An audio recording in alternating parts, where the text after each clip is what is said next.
Olá pessoal, sejam bem-vindos a mais um episódio do podcast Lendo Mentes. Eu sou Leonardo Weiner, o seu apresentador, e hoje a gente vai estar conversando com o Bruno Cardoso. O Bruno Cardoso é psicólogo e psicoterapeuta e trabalha muito com populações LGBTQIA+. A gente vai estar falando como ele chegou a trabalhar com essa população e sobre questões terapêuticas, como a terapia do esquema e terapia cognitivo-comportamental. Espero que vocês gostem do episódio de hoje. Então, pessoal, estamos aqui no nosso segundo episódio no nosso podcast, o Lendo Mentes. Hoje a gente está com um grande amigo e uma pessoa que é incrível, que é o Bruno Cardoso.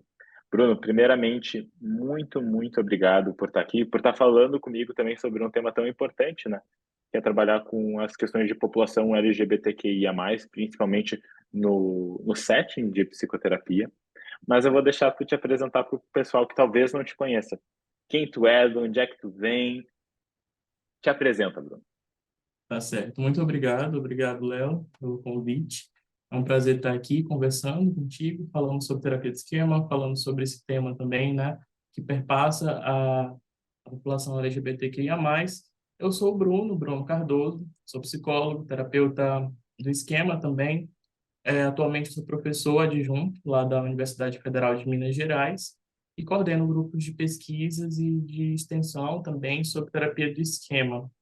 E sou do Maranhão, né? Sou lá de São Luís do Maranhão, do outro lado, mas estou aqui morando em Minas Gerais, em Belo Horizonte. Legal. Dá para ver o quanto tu estuda e quão importante a terapia de esquema é para ti, né, Bruno? E daí eu queria Uhum. começar te perguntando, assim, como é que tu chegou onde tu chegou, no sentido de por que fez tu realmente te interessar em estudar tanto psicologia, terapia do esquema? Como é que foi o teu caminho para tu estar onde tu tá hoje? Qual foi esse percurso? Pergunta complexa, né? E que envolve aí Ah, tempo, terapeutas, né? né? Terapeutas. O tempo de uma sessão inteira aí para responder, né? Onde você Mas, está? Como chegou? Como foi esse né? processo? Sexta-feira no Globo Repórter a gente responde essa. Mas eu comecei a estudar primeiro terapia cognitivo-comportamental, né? Na minha graduação, na época não tinham professores da terapia cognitivo-comportamental, né? Então eram professores da análise do comportamento, da psicanálise, de outras abordagens, né? Não tinha TCC. E quando eu Uhum, fiz o estágio do Hospital Sara, tinha um programa lá que era uma parceria com a Universidade da Califórnia e que eles desenvolveram um programa para trabalhar com crianças com lesão cerebral, né, o traumatismo crânioencefálico, para desenvolver habilidades e também manejar desregulação emocional e etc. E nesse uhum. estágio que eu fiz, eu conheci uma psicóloga que era terapeuta cognitivo-comportamental.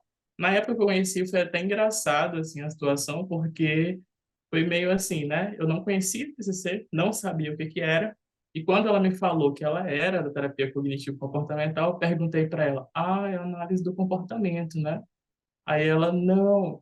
Aí eu não achando por bom, mas não é a do Skinner?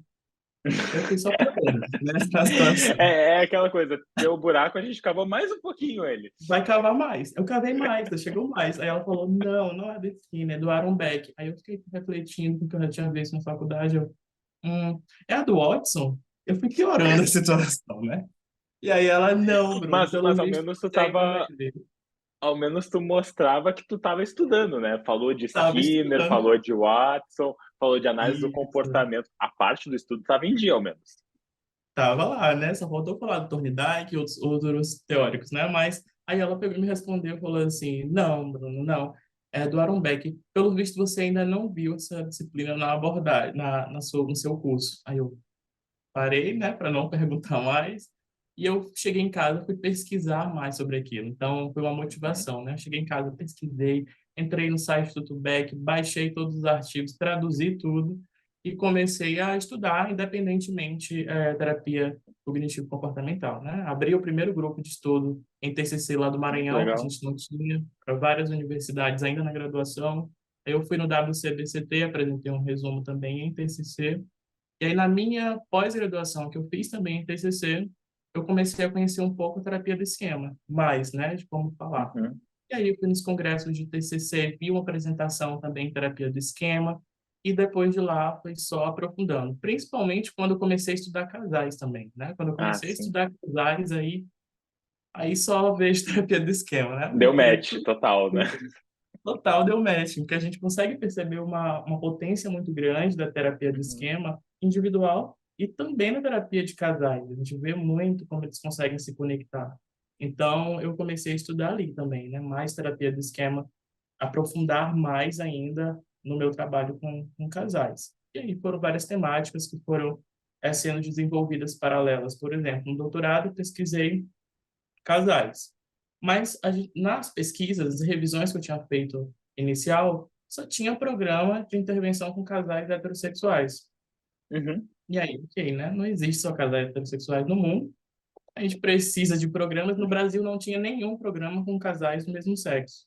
Uhum. E aí, ok, né? Então vamos preencher essa lacuna. Foi quando a gente constrói o primeiro programa de treinamento de habilidades sociais conjugais para casais de diferentes orientações sexuais, sejam eles Que legal. heterossexuais ou casais do mesmo sexo. E aí fez online e tudo, e eu comecei a estudar mais. E depois veio as produções com a Kelly também, a querida, né? A gente Uhum. escreveu vários livros juntos. Tem um que é um spoiler aí, ó, só pro teu canal aí, né? Então, em breve a gente vai lançar mais um livro juntos, bem legal. Vai ter 2 inventários, bem inéditos também. Que E legal. Parabéns, tem. de verdade, parabéns. Obrigado. Obrigado. Basicamente é isso, Léo, assim, um resumo dessa trajetória. Agora, assim, não foi uma trajetória fácil, assim, que às vezes a gente fala de uma Sim. trajetória, talvez as pessoas podem imaginar assim, nossa, foi tão fácil para ele, nada, né? Momentos de humilhação que eu já passei, né? Então, muitas coisas, assim, que realmente ativavam, assim, eram para ativar mesmo o esquema e a gente vai se regulando e aprendendo a lidar com esses desafios que vão surgindo. Até porque, né, Bruno, eu acho que é importante a gente falar, né, que a nossa educação de psicologia no Brasil, ela é muito, muito heterogênea. Ela é muito diferente, né? Então, o que que eu vejo na PUC do Rio Grande do Sul? Eu sou formado na PUC do Rio Grande do Sul. É muito Uhum. diferente, por exemplo, do que eu vou ver na URGS, que é na mesma Sim. cidade, que é em Porto Alegre. Então, vamos imaginar num país continental como o nosso, né? Então, existe um grau de diferença real, né, no que a Uhum. gente é apresentado. E eu acho que essas conversas que a gente tem aqui, ao menos, podem também auxiliar de alguma maneira a apresentar um pouquinho do que a gente está fazendo e das possibilidades que a psicologia traz. Até eu Verdade. conversei com a Luana no podcast passado sobre realmente esse papel de disseminação da psicologia nas redes sociais. Então é muito legal também te escutar falando isso, porque eu acho que para muitas pessoas é difícil e vai ser Uhum. difícil. E todo mundo É. tem as suas dificuldades, né? Mas é legal te escutar falando também que não foram só flores, né? Tiveram É, percalços importantes. sim, sim, isso é importante. Porque às vezes as pessoas olham onde a gente chegou, mas não vê o trajeto, né? O que a gente Uhum. teve que caminhar para estar lá. E isso é importante. No trajeto, a gente passa por muitas situações. Então, desde o meu mestrado, por exemplo, meu primeiro tema, ele não era o tema que eu queria. E uma Aham. curiosidade, por exemplo, que tem é que meu primeiro tema de mestrado era com pacientes psiquiátricos. Então, era com quadro de esquizofrenia grave. Alucinações auditivas era meu tema. Então, percebe, né? Mudou radicalmente para casais. Que bom que mudou, porque eu acho que teve aí resultados legais, Juntou com o que tu gosta, né? Hoje. né? Ajudou. Mas só que também teve desafios ali, né? No percurso de lidar, por exemplo, com professores que eram muito aversivos, né? De em seminários, por exemplo, falarem coisas que machucavam muito mesmo os alunos. Infelizmente, isso acontece no cenário das pós-graduações em algumas, né? A gente não fala todas, mas muitas a gente percebe às vezes esse ambiente hostil, né, que é complicado, Aham. adoece muita gente. A gente tem pesquisas, por exemplo, de Muitas, saúde né? mental de pós-graduandos, mostrando índices de depressão, ansiedade, Uhum. estresse, que é Até um os problema. índices de suicídio, né? Que realmente são mais Exato, altos também. sim, é verdade. E aí teve até um caso, né, que saiu recentemente na televisão, que um rapaz ele estava apresentando o, o TCC, aí teve críticas muito rígidas ali da pessoa que estava na banca. Nem terminou de receber as críticas, ele simplesmente abriu a janela, pulou e se suicidou, né? O que Sim. é complicadíssimo ainda, principalmente quando a gente fala de programas de pós-graduação em psicologia. Isso daria só um podcast, Léo, falar só sobre isso, Nossa, né? Ó, Mas, pessoal, se vocês quiserem, comentem no vídeo, ah, me mandem mensagem, mandem DM, realmente, porque eu acho que esse é um ponto muito legal, ainda mais tu trabalhando como professor universitário e trabalhando também em pós-graduação, acho que a gente pode até chamar outras pessoas, como a própria aham, Karen, o Wagner aqui do Rio Grande do Sul, professores de sim, outras áreas do Brasil, para a gente poder discutir isso. E de outros programas, né? Não só de psicologia, que também podem ser bem verdade, interessantes. verdade, muito importante. Tá, já tá o convite aí lançado para ti. Deu, Tá fiz. ótimo, já tá aceito o convite. Mas, Então, e vai deixa eu ser- te perguntar assim, então, a gente falou dessa tua trajetória, né? E, e como que surgiu um interesse também em estudar a população LGBTQIA+. Como é que tu entrou nesse meio, não só de estudo, mas também de atuação clínica, que eu sei que tu também trabalha e tem algum nível de ênfase nisso também. Aham. E eu comecei a pesquisar mais a partir do meu doutorado, né? E Uhum, quando eu estava desenvolvendo o programa e pesquisando programas de casais, principalmente no campo, né, das habilidades sociais conjugais, eu percebi que todos os estudos que estavam desenvolvidos até o momento só de habilidades sociais conjugais só era com casais heterossexuais, uma união de casamento formal e tudo. E aí, não, gente, isso aqui tem muitas lacunas abertas, né? Primeiro, você está estudando habilidades sociais conjugais em casais casados. Elas não aparecem só nesses casais. Segundo, apenas em casais heterossexuais. Elas não uhum, aparecem apenas em casais heterossexuais. E aí, quando eu fui ver outras possibilidades de estudo de casais do mesmo sexo, eu percebi uma série de problemáticas em estudos e de questões que ainda estão em aberto e dos desfechos negativos que aparecem. Por exemplo, o estresse de minorias, como que isso repercute, por exemplo, em índices de depressão, ideação suicida, ansiedade, uhum, o próprio estresse e outros transtornos, como transtornos induzidos por substâncias e outros que podem ter. E um problemão de saúde pública isso, e que não está recebendo atenção de ninguém, assim, tipo assim, uhum. não tinha ninguém estudando treinamento para casais do meu sexo. Aí eu, gente, não dá, né? Tem um problema, isso aí a psicologia precisa resolver isso. Foi Claro. quando também a minha orientadora e a orientadora falaram assim, Bruno, pela gente, tu faria o teu trabalho só sobre isso, Uhum. só sobre a população LGBTQIA+, e conduzir o programa só sobre isso. Mas eu insisti, falei, não, quero fazer dos dois. Então, no caso do programa, eu criei um programa para os dois grupos, né? Não só para um, Uhum. mas ali que comecei a estudar mais. E quando eu fui estudando mais sobre isso, eu fui vendo que é uma coisa que eu tenho, é tipo uma curiosidade. Eu vou ler um estudo, se eu percebo que ali tem um déficit, eu tenho uma ideia. E aí eu fico com a ideia, Uhum. tento criar alguma coisa baseado É a nisso. mente do pesquisador mesmo, né? Ah, mente pesquisador. E eu fico tendo muitas ideias. O lado bom é que hoje eu tenho um laboratório, né, com um grupo de pesquisa que eu Uhum. posso distribuir as tarefas, senão eu ia me internar, né, psiquiatricamente ali, e, sinceramente, mas só que eu consigo trocar, né, com o pessoal. E aí, nisso, eu fui percebendo limitações. Quando eu chego, por exemplo, na terapia do esquema, aí eu começo a atuar em terapia do esquema, e eu não acho um estudo em terapia do esquema para a população LGBTQIA+, não conheço, Eu até o acredito que momento.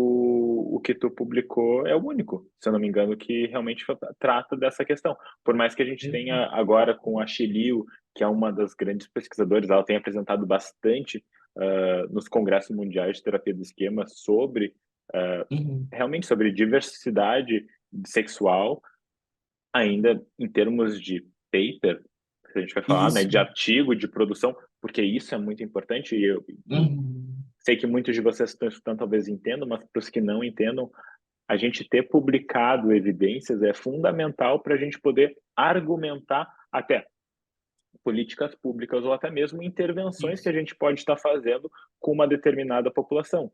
Sem isso, a gente cai naquele achismo, a gente cai naquela pseudociência. E caindo em uma pseudociência, daí de novo, muitos interesses eles podem entrar ali de maneiras que não são tão condizentes com uma realidade. É verdade. E aí, embora, inclusive, nos congressos mundiais, acho que até já apareceram algumas palestras, né, Uhum, mencionando um pouco sobre a população, mas a nível de estudos, isso é um déficit, uma lacuna muito grande. Tanto que eu estou orientando agora uma mestranda, que ela vai fazer isso. Nós estamos construindo um protocolo de intervenção em grupo para pessoas LGBTQIA+, a Que partir da terapia do legal. esquema. E aí, quando está um primeiro estudo, é uma revisão de escopo, e justamente será uma revisão de escopo porque a gente não tem dados para uma revisão sistemática. Então, a Uhum. gente não consegue encontrar, por exemplo, artigos que consigam trazer uma substância, como tu falou, né? Eu conheço só o artigo que a gente publicou, por enquanto, de terapia do esquema para minorias, né? Artigo é o único. Ao menos é o único no momento que a gente fala em 2023, início de março de 2023. A gente tem Isso. capítulos de livros? Tem, mas aí de novo a gente tem que olhar a pirâmide de evidências e a gente vai ver que é um grau de evidência muito inferior a um, a um artigo que ele é submetido a pares que vão avaliar e E, vão ver se é aceito ou não, né? exato, exato.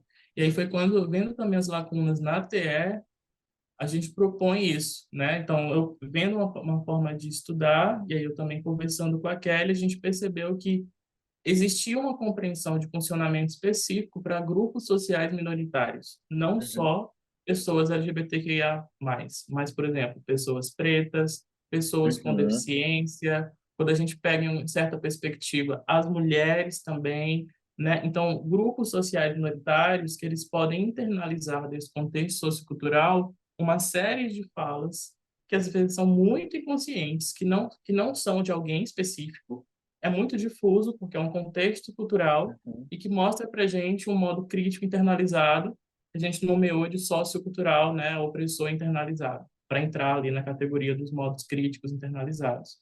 E aí uhum, viria uma diferença, né, um ponto ali de diferença que seria desses modos, que geralmente no modo crítico internalizado a gente consegue identificar a figura, né? Quem é aquela pessoa, né? Um pai, um uhum, professor, um irmão, enfim, alguém. uhum, Nesse modo crítico sociocultural, às vezes você não consegue identificar. É uma sociedade inteira, né, que uhum, fala sobre isso e que traz essa visão uhum, internalizada. uhum.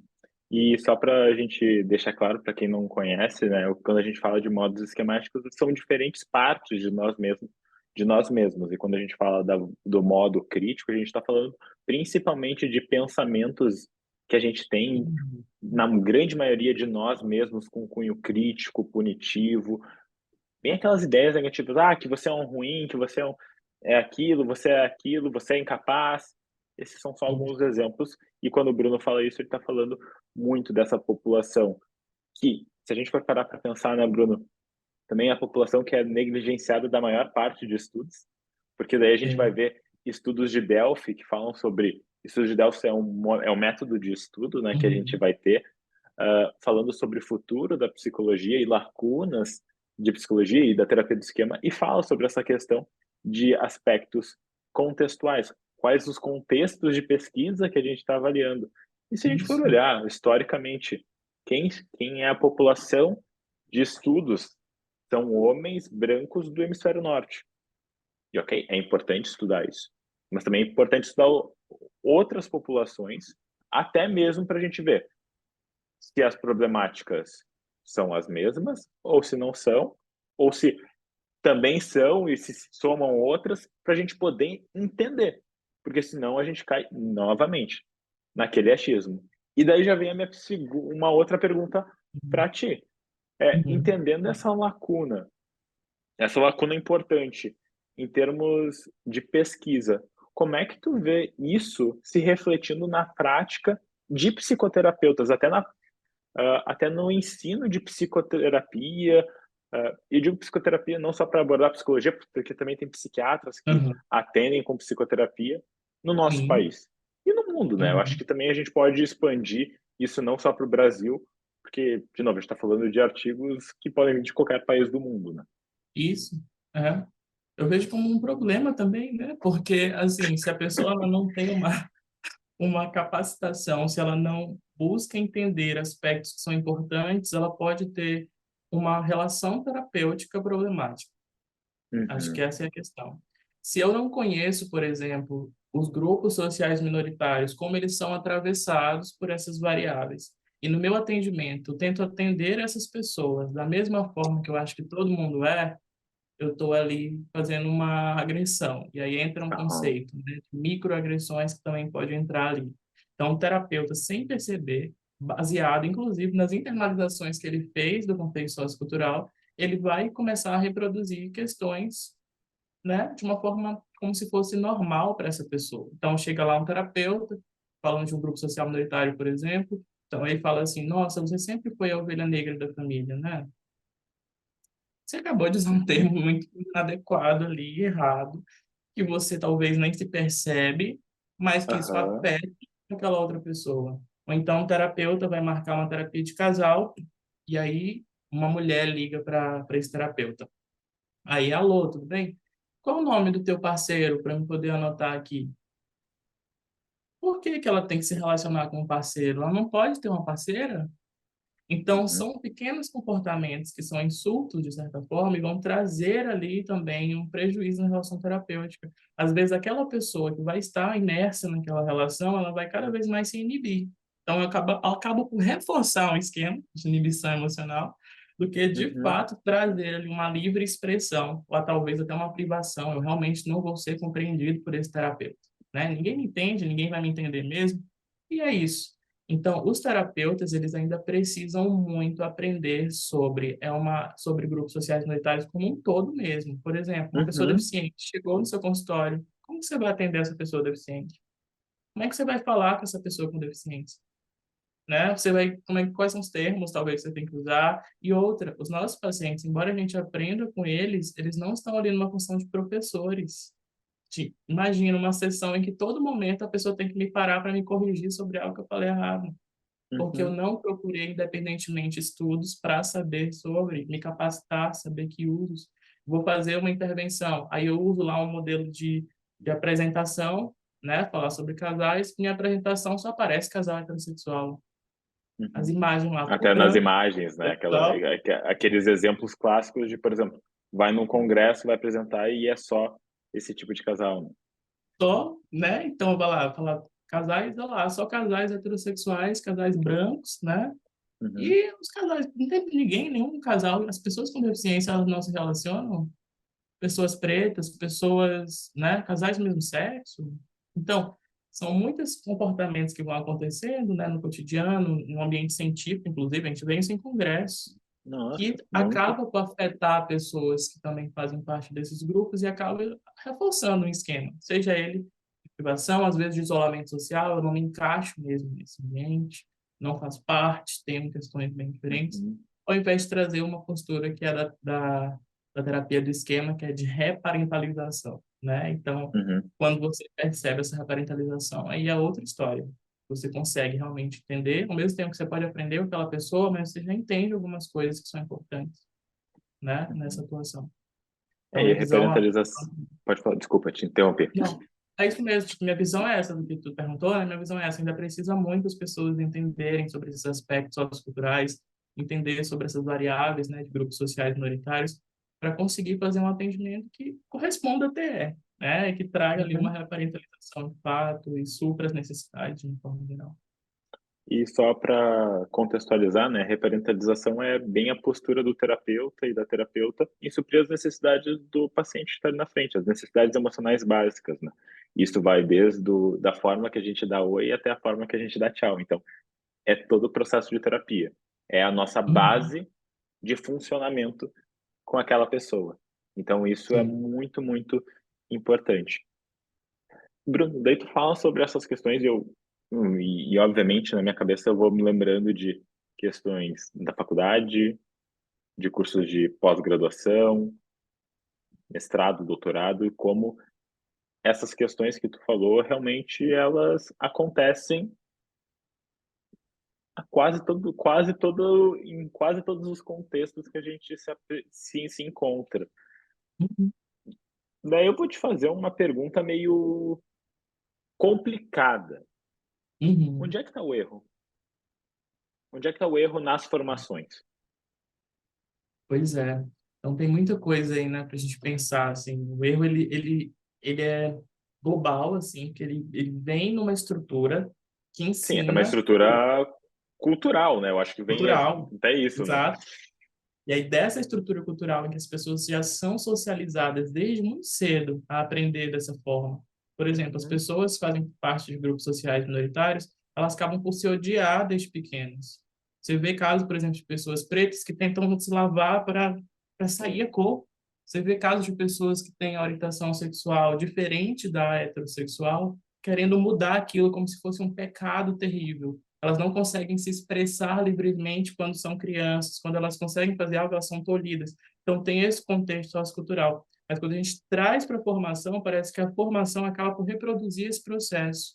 A gente encontra em grupos de, por exemplo, de graduação, não se tem disciplinas sobre, por exemplo, diversidade sexual. As pessoas não aprendem. Na UFMG agora, por exemplo, acredito que até tem professores que trabalham sobre isso e eu tento ministrar isso também nas aulas. Mas, Uhum. se a gente vê o cenário geral no Brasil, ainda não tem disciplinas que vão ensinar, por exemplo, a isso, a lidar com grupos sociais minoritários. A gente vai encontrar, às vezes, no quadro de professores, a maior parte dos professores, né, são brancos também. Então, coisas que você não vê uma representatividade em alguns grupos. Uhum. Então, são coisas que também na formação não vão mostrando. E aí você saiu da graduação, não teve uma base. Aí você vem para uma especialização em TCC, por exemplo. Na minha especialização em TCC, eu não vi nada disso. É como se Ah, não fizesse parte, né? Tipo assim, esses aspectos socioculturais, como se não fizesse parte essas interfaces. E faz uhum. parte, Eu né? fico pensando, quando tu fala isso, eu me lembro, quando a gente vai ler, por exemplo, um artigo, e quando não explicam e não falam da amostra. E tem uma Isso. amostra ali e não há pensa assim, não explicam quem são essas pessoas, não descrevem quem são essas pessoas, que é um dado muito importante, porque a É gente não tem verdade. como generalizar um resultado se a gente não entende a quem esse resultado se refere. Verdade. É verdade. Isso acontece nos estudos, né? Como a gente Nossa. está falando, nos artigos você vai aparecer ali problemas metodológicos, né, da Uhum, caracterização da amostra. Você não consegue identificar quem é aquele grupo. E às vezes você quer discutir algo geral com base em quê? Que você não delimitou aspectos sociodemográficos que são fundamentais. uhum, Então, isso aparece muito também nos estudos, aparece nas formações, né, nas especializações, mestrado, doutorado. Geralmente é um tema que fica muito assim, a pessoa tem que se virar e procurar algum curso que tenha, mas não é ainda preconizado nas uhum, especializações, nas formações, né? Principalmente clínicas. Eu acho que as formações clínicas, sejam elas de TCC ou de esquemas, elas precisam perpassar essa temática de alguma forma, né, para as pessoas, uhum. os terapeutas saberem. Por mais que eles não cheguem a atender, por exemplo, uma pessoa que faça parte da comunidade LGBTQIA+, e se essa pessoa aparecer para ela em algum momento? Não para ser Uhum. atendida, mas para tirar uma informação. Como é que você vai tratar essa Ou pessoa? até mesmo uma questão de civilidade.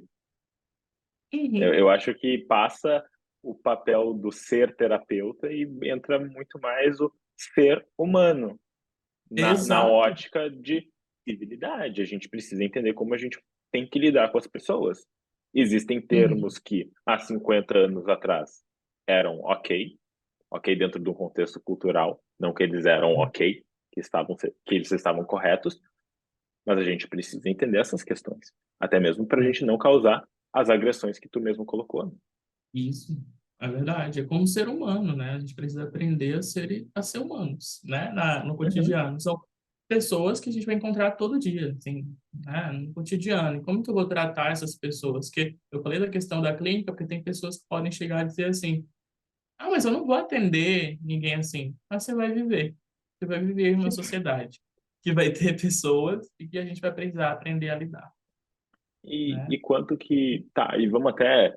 Vamos problematizar isso aí. Tá, tu não vai vivenciar com essas pessoas porque tu vive num núcleo muito fechado. Os teus pacientes vão. Uhum, Os exato. teus pacientes vão. E isso é importante. De novo, a gente tem um papel também de modelo, de uma certa maneira, com os nossos pacientes. A gente tem um papel importante. Então, Uhum. também vale muito a gente destacar isso, até mesmo para poder refletir sobre como a gente está agindo. Isso, é. E clinicamente é bem complicado, assim, Léo, porque imagina a gente está atendendo alguém, e aí, sem a gente perceber, até um conceito que a gente chama de heterossexualidade compulsória, né? Então, Aham, você imagina que todo mundo, por exemplo, é heterossexual. Então, todo mundo é. Então, você está atendendo uma pessoa lá na, na sua clínica, Você vai perguntar sobre a vida afetiva daquela pessoa. Se é uma mulher, você imagina que ela se relaciona com um homem. Se é um homem, você imagina que ela se relaciona que ele se relaciona com uma mulher. E se aquela pessoa não se relaciona com nenhuma das duas, ou se relaciona com as duas, e aí? Então, às vezes, o terapeuta, a forma de perguntar no começo já vem com um erro. Que ele precisa estar aberto até para que os clientes que vão chegar nele consigam se expressar livremente, sem ter aquele Uhum. pré-julgamento. Né? Tipo assim, será que meu terapeuta vai me julgar por eu gostar de mulher, vai me julgar por eu gostar de homem, vai me julgar por eu gostar dos dois, vai achar que eu sou indeciso porque eu gosto das duas pessoas, ou então porque eu não ligo para isso, eu penso que tanto faz homem e mulher, se é trans, é travesti, enfim. Uhum. E então, o que que eu vou fazer com aquele cliente? Existem pessoas que elas simplesmente, terapeutas que eles não fazem isso. Eles têm a concepção de heterossexualidade compulsória, imaginam que todo mundo vai ser hétero e que é aquilo. E aí é um E, problema. e é um problema que eu não sei se tu vai concordar comigo, mas que eu acho que, assim, em um nível individual, é uma questão de estudo que é de um ajuste fino no sentido de sentar, estudar, aprender e adequar, Uhum, que traz um resultado, nossa, gigantesco. Porque o uhum, impacto é aquela coisa de eu não vou perguntar sobre sexo porque eu tenho questões sobre sexo. Pô, tu tá excluindo uma parte importante da vida do teu paciente. Então, de novo, né? Todas essas questões, essas micro e agressões. Não precisa ser só micro, né? Tem agressões reais que a uhum, gente já viu muito bem documentadas. Então, da gente poder pensar e refletir sobre isso.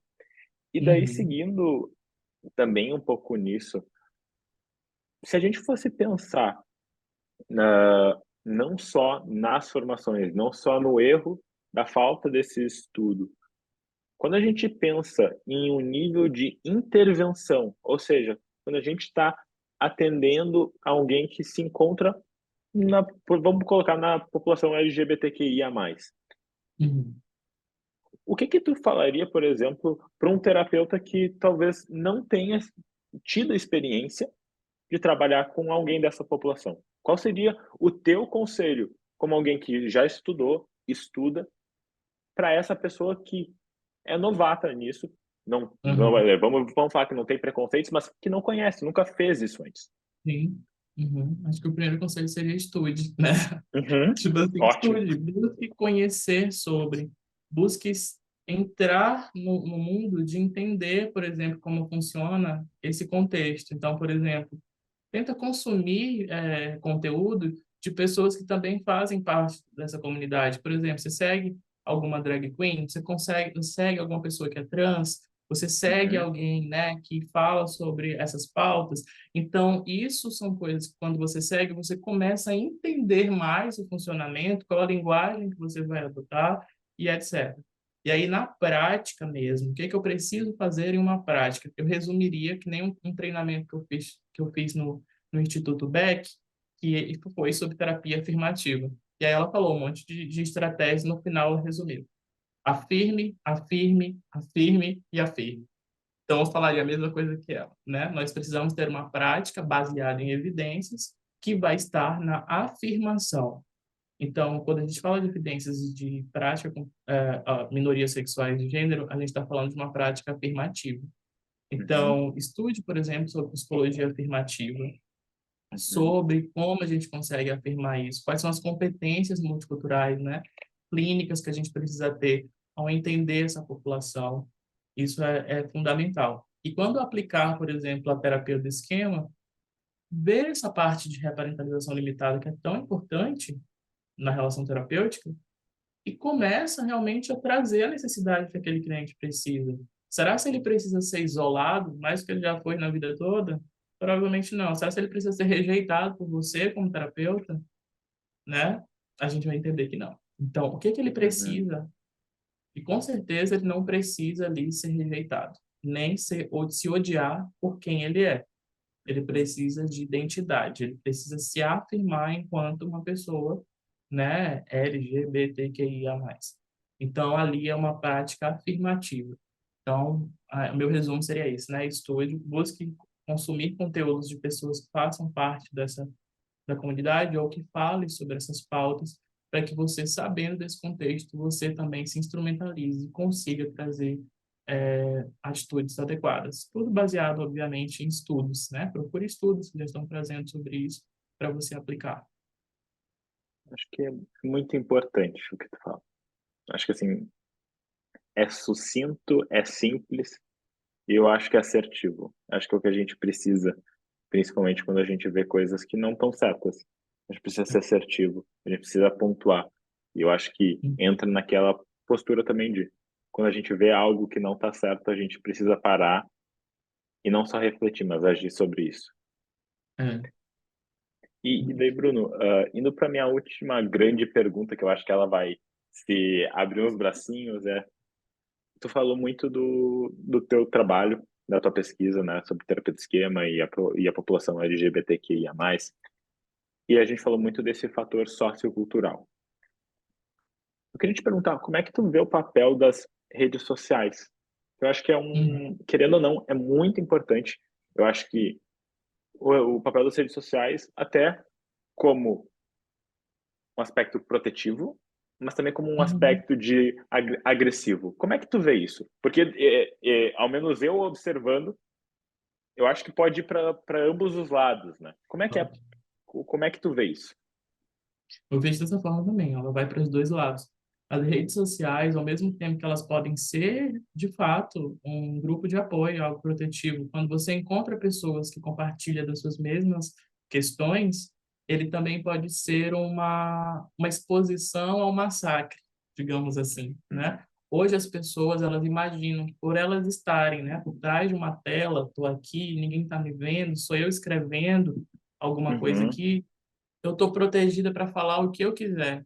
Então, se um exercício, se você quiser se sentir mal e ver barbaridades, é ver comentários em fotos, né, de algumas uhum. pessoas ou então de notícias, principalmente fala de grupos Nossa. sociais minoritários. Você vê, por exemplo, um caso que aparece, né, digamos que alguém, né, membro da comunidade LGBTQIA+, e aparece uma notícia. Lá embaixo nos comentários, se você clicar, vai aparecer muita homofobia, bifobia, LGBTfobia, enfim, vai aparecer muito disso nos comentários. Então as pessoas elas falam e não tem ali um freio, tipo assim, não tem uma compreensão. Eu acho que, inclusive, poderiam ter leis mais adequadas, assim, mais assertivas, Uhum. né? Não vou falar mais severa para não ficar, tipo, postura punitiva, né? Mas acho que leis Mas, que fiquem, mas de que tivesse uma fato, jurisprudência que fosse mais adequada, talvez, com o que realmente isso. acontece. Isso para as redes sociais, para que as pessoas, por exemplo, quando elas fossem fazer esses comentários, elas fossem de alguma forma sancionadas, elas entendessem que aquele comportamento ele reflete sobre alguém, né? Ele repercute negativamente sobre alguém. Então, por exemplo, se você vai encontrar, você vai lá procurar passar nas redes sociais, aí você vê lá, tem uma foto de um casal do mesmo sexo, comentários, alguns de apoio, e aí vem o lado positivo, apoio, incentivo e etc. Mas aparece de vez em quando aquele um comentário, que é o comentário da pessoa que fala que coisa feia, terrível, isso é uma aberração, que vai trazer ali uma visão totalmente negativa. Então, as redes sociais, ela tem essa postura dialética, digamos assim. Ao Sim. mesmo tempo que a gente consegue encontrar uma rede de apoio, seja ela para qualquer pessoa, né? Também pode ser uma fonte de massacre, por outro lado. Então, manejar essas redes sociais com cuidado é muito importante para não ter ali reflexos maiores negativos na saúde. E a gente vai ter muitos estudos, né? Daí vai para tanto para transtornos alimentares quanto para outras questões de quanto rede social pode estar relacionado realmente o uso excessivo de redes sociais e determinados usos de redes sociais realmente estão relacionados a um maior mal-estar psíquico, né? E Uhum. até alguns estudos falam de psychache, que seria a dor psíquica que está relacionada a isso. A gente pode pensar daí também em estudos de neuroimagem, falando sobre a falta de likes ou até de um comentário, como isso ativa certas regiões cerebrais. A gente pode deixar isso para um outro momento, mas Uhum. eu acho que isso só evidencia o que tu acabou de comentar. De novo, Sim. eu acho que talvez a visão é essa, né? Existem esses dois lados, existe o meio, que é tipo também essa grande parte da população que é silenciosa a respeito de ambos, né? Então, Uhum. que também a gente precisa avaliar e poder pensar sobre isso. Bruno, Isso. A gente está chegando mais perto do nosso final. Então, aqui no podcast, no Lendo Mentes, a gente tem duas tradições, que são as duas perguntas finais. Como a gente faz Uhum. uma alusão, a gente faz uma alegoria mais ou menos de 50 minutos de podcast, mais ou menos um pouquinho mais, um pouquinho menos, dependendo do nosso dia. Ah, a minha pergunta é parecida com uma de um final de terapia. Se tu Uhum. tivesse que resumir o que a gente falou aqui hoje, principalmente sobre os temas que a gente discutiu e que tu pesquisa, como é que tu resumiria? Bom, acho que eu resumiria em... Eu pegaria a cópia, né, do que eu aprendi lá no treinamento. Afirme, né? Então, Uhum. aprenda práticas afirmativas com pessoas que façam parte de grupos sociais minoritários, né? População LGBTQIA+, negros, pessoas com deficiência, etc. Tenham práticas afirmativas. Estude sobre isso. Embase a sua prática em evidências para realmente conseguir fazer isso. E, por fim, pratique, de fato, a terapia do esquema, como ela se propõe, né? Que é ter uma prática de reparentalização e também entender as necessidades e tudo dessas populações que você está atendendo. E eu gosto muito da gente pensar, adorei o que tu falou, acho muito, muito potente. Mas sempre vale a pena a gente lembrar, né, que ter uma postura de não julgamento e de empatia e de cuidado não é Uhum. nada incrível. É o mínimo que todo psicoterapeuta tem que ter. Que todo É, profissional de saúde mental tem que ter. Empatia, não julgar e cuidado. E se a pessoa está se sentindo julgada, não cuidada e não compreendida, algo de muito errado está acontecendo. é verdade. É verdade. E Bruno, então a gente vai para a nossa última pergunta. É uma pergunta que tem muito de terapia do esquema, mas, de novo, ela não tem necessariamente a ver com infância, com adolescência, mas ela tem muito a ver com a gente poder olhar para a nossa trajetória, poder olhar o Uhum. que a gente já fez na nossa vida. Se o Bruno criança ou se o Bruno adolescente tivesse assistindo esse nosso podcast, o que tu gostaria de falar para ele? Nossa. Por isso que tu falou, né? Uma pergunta para deixar para o final, ficando surpresa ali. E realmente pensar sobre, vamos imaginar, né? Bem terapêutico. Se eu visse o Bruno criança ou o Bruno adolescente, falaria para ele assim: vai dar tudo certo, né? Continua, né? Que vai dar tudo certo. Você é amado, você é especial, você é importante, você vai conseguir o que você quer e continue, né? Você é inteligente.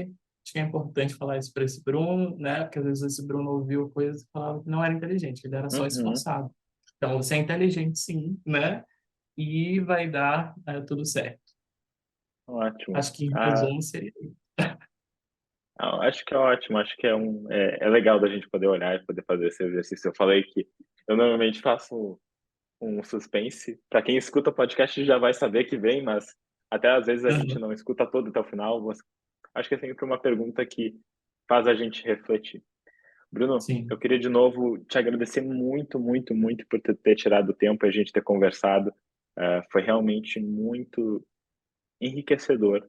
Acho que todo mundo que vai escutar o podcast aqui ou ver no YouTube realmente vai aprender alguma coisa, vai sair daqui com mais conteúdo. Daí eu quero te dar esse último tempo agora para tu falar onde as pessoas podem te encontrar, onde o pessoal pode te seguir para falar, porque eu sei que tu fala bastante sobre isso, tu fala sobre Uhum. outras questões também. Onde é que o pessoal pode te achar? Tá certo. Então, primeiro, obrigado, Léo, pelo convite. É um prazer sempre conversar contigo, né? Trocar informações é muito bom. Obrigado pelo convite. Obrigado para vocês que estão assistindo também, ou então ouvindo aí no podcast. Caso vocês queiram me acompanhar, ou talvez tirar dúvidas também sobre a entrevista, Uhum. podem ficar à vontade para me procurar no meu Instagram, que é @BrunoLaCardoso. E eu estou à disposição para vocês, para conversarem, para me acompanhar nas postagens que eu faço. Geralmente eu faço postagens semanalmente também sobre temas diversos. E é um prazer, né, trocar e falar sobre esses assuntos tão importantes.